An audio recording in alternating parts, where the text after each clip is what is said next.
Salut à tous les gars, c'est CBX, j'espère que vous allez bien. On est aujourd'hui le 26 octobre 2023 et comme d'habitude, nouvelle analyse technique. Donc on peut voir une map qui est assez stable, légèrement baissière sur ces dernières 24 heures. On a un BTC qui recule de 2%, un Ethereum qui est relativement stable et des altcoins qui font entre -2 et -5% pour la plupart. Mais si on met la map sur les 7 derniers jours, ça n'a plus rien à voir les gars, c'est juste impressionnant.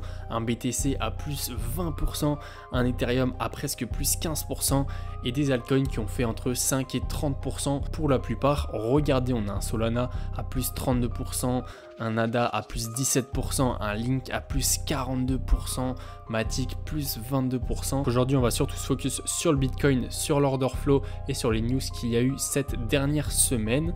Et puis, je vous ferai donc dans les prochaines semaines plein de vidéos sur des crypto pépites, sur des top altcoins parce que là on a beaucoup de choses à dire avec les performances qu'on a eues ces derniers temps. Alors n'oubliez pas de vous abonner pour pas rater ce qui va arriver très bientôt, mettre un gros like juste en dessous de la vidéo, ça me permet de me soutenir, donc merci beaucoup à tous ceux qui le feront. Alors, on se retrouve sur le Bitcoin en daily. Donc, on peut voir qu'on est toujours dans notre belle tendance haussière. On l'a toujours pas cassé depuis le début de l'année. Et là, on a fait un magnifique pump de plus 42% là depuis le 11 septembre. Donc, en un mois, on a fait 42%. C'est simple, c'est juste impressionnant. Surtout dans ce temps de période d'accumulation. En bull run, c'est des performances relativement normales. Mais c'est vrai que là, ça sort un petit peu du lot. Donc, ça fait vraiment plaisir. Et il y a une chose qui est assez importante. Je vous en ai parlé dans mes dernières vidéos. Je parlais que de ça. C'était la résistance qu'on avait aux 30 000 $. Et ça y est les gars, elle est enfin cassée. Regardez-moi ce pump de fou. Là, on l'a pas cassé à moitié. On a fait les choses dans les règles de l'art. C'est un support et une résistance qui était très convoité et que beaucoup de monde regardait. C'était pour moi la plus grosse résistance sur le cours du Bitcoin à l'heure actuelle. On l'avait une fois ici, 3 fois, 4 fois, 5 fois et 6e fois, pouf, on la casse. Attention après parce qu'on l'a cassé en daily. Mais comme je vous l'ai dit dans les dernières vidéos, le plus important, c'est de la casser en weekly, donc c'est-à-dire une bougie égale une semaine. Et là, vous pouvez voir qu'on est toujours dans la même bougie. Donc ça serait cool qu'avant lundi prochain, on clôture minimum aux 33 000 $. Maintenant, on va partir sur des choses un petit peu plus négatives. Négative, oui et non, ça permet d'avoir un mouvement sain, mais c'est tout simplement, on pourrait avoir une prochaine correction là qui va arriver dans les prochains jours et dans les prochaines semaines, ce qui nous permettrait de revenir minimum aux 30 000 $ selon moi, parce que maintenant on l'a plus comme résistance mais comme support. On pourrait revenir directement au niveau des 26 000 $ parce qu'on avait stagné pas mal de temps. Donc juste ici on a beaucoup de liquidités et on a également un gap CME, on le verra après, on en a un aux 26 000 $, donc on a pas mal de confiance à ce niveau là, d'autant plus qu'on a un RSI qui est très haut, presque 90 de RSI en daily. Et comme vous pouvez le voir, la majorité des cas, quand on est au 90 de RSI, pouf, on corrige derrière. C'est presque systématiquement la même chose. Regardez, en 2021, c'est pareil. Là, en 2019, c'est pareil. On n'y va pas tant de fois que ça, mais quand on y est, on corrige très fort. Je vais vous montrer du coup les gaps CME. Si vous voulez voir de chez vous, c'est assez intéressant aussi. Vous tapez BTC dans tout et hop, vous allez sur Futur CME. Et là, vous allez avoir donc une map avec des trous comme ceci. Là, vous pouvez voir qu'il manque des bougies. C'est tout simplement la différence de prix entre donc le marché professionnel qui ferme le vendredi et la réouverture le lundi. Ça crée un gap et souvent la majorité du temps on va le combler par la suite dans les jours, dans les mois à suivre. Et chose assez intéressante, on avait un gap qui n'avait jamais été comblé au niveau de mai 2022 et regardez ce qu'on a fait, pouf, on s'est arrêté où? Pile à la clôture du gap CME, comme quoi c'est chirurgical. Donc là malheureusement on n'a plus vraiment de gap au nord mais on en a pas mal au sud.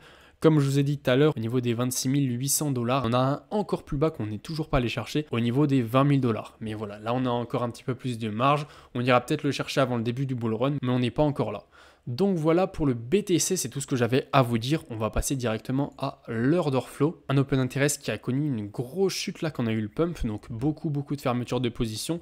Depuis, on est très stable. Par contre, news qui est pas très bonne. Au niveau des funding, on a beaucoup de positions en longue qui s'ouvrent. Ce qu'il nous faudrait, le plus important, ça serait un open interest qui reste soit stable, soit qui monte légèrement. avec des fundings qui baissent. Ça, c'est vraiment le mot d'ordre, c'est le plus important sur l'order flow. Des fundings soit en négatif ou au moins qu'ils soient baissiers. Crypto Fear and Greed à 71, ça c'est pas ouf non plus. Ça veut dire qu'on a beaucoup d'euphorie alors qu'on a fait que quelques jours de hausse. Qu'est-ce que ça sera un bull run? On a fait 3-4 jours de hausse et on est déjà presque à l'extrême greed les gars.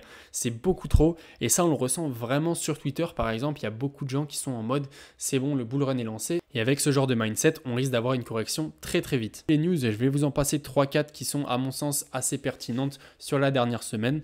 Donc Binance qui confirme la fin de sa carte crypto, quelle est la suite? Binance, je ne sais pas ce qu'ils ont en ce moment. Il y a des personnes très importantes de l'entreprise qui partent. Là, on en a eu plusieurs à la chaîne ces derniers mois. On a donc la fin de la carte qui est annoncée. On a plein de choses un petit peu bizarres qui se passent sur certains exchanges. Et bien évidemment, essayer de laisser le moins possible de fonds sur des plateformes et encore plus Binance parce que j'ai l'impression qu'il se passe des choses bizarres en ce moment. Deuxième news, Tether qui s'engage à rendre ses réserves transparentes pour 2024. On ne savait pas s'ils avaient réellement la même quantité de dollars qu'ils avaient en USDT et c'est ce qui faisait que beaucoup de gens partaient sur l'USDC et les autres stablecoins d'ailleurs. Troisième news, MicroStrategy qui redevient rentable avec ses 158 000 Bitcoin. Donc ça fait plutôt plaisir, même c'est une news qui n'est pas extrêmement importante. Savoir qu'une grosse entreprise qui est placée massivement sur le Bitcoin est rentable, c'est plutôt plaisant de savoir ça pour nous investisseurs, même si ça pourrait présager une vente. Mais je pense que si vous voulez vendre, ils attendraient au moins le prochain bull run. Donc Mastercard s'associe à MoonPay pour explorer les technologies Web3.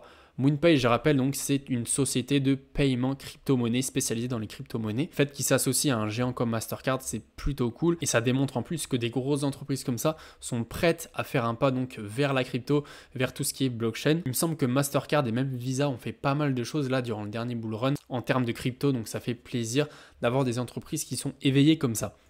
Dernière news qui est à mon sens la plus importante, l'ETF spot BTC de BlackRock est enregistré auprès de la DTCC. Cela fait partie du processus normal de la mise sur le marché de l'ETF. Donc ça fait plutôt plaisir. Ça nous montre qu'on est vraiment en bonne voie et plus on avance, plus on a des preuves et des choses qui nous indiquent que l'ETF a vraiment beaucoup de chances de se faire accepter. Normalement, on devrait avoir une réponse début 2024. Donc c'est parfait, pile avant le halving. Voilà les gars, c'est déjà la fin de cette vidéo. J'espère que ça vous aura plu. Si c'est le cas, n'hésitez pas à mettre un pouce bleu, à vous abonner pour les nouveaux comme d'habitude. Ça me ferait extrêmement plaisir. Sinon, moi je vous dis, c'était CBX. On se retrouve très bientôt pour une prochaine vidéo. Allez, ciao!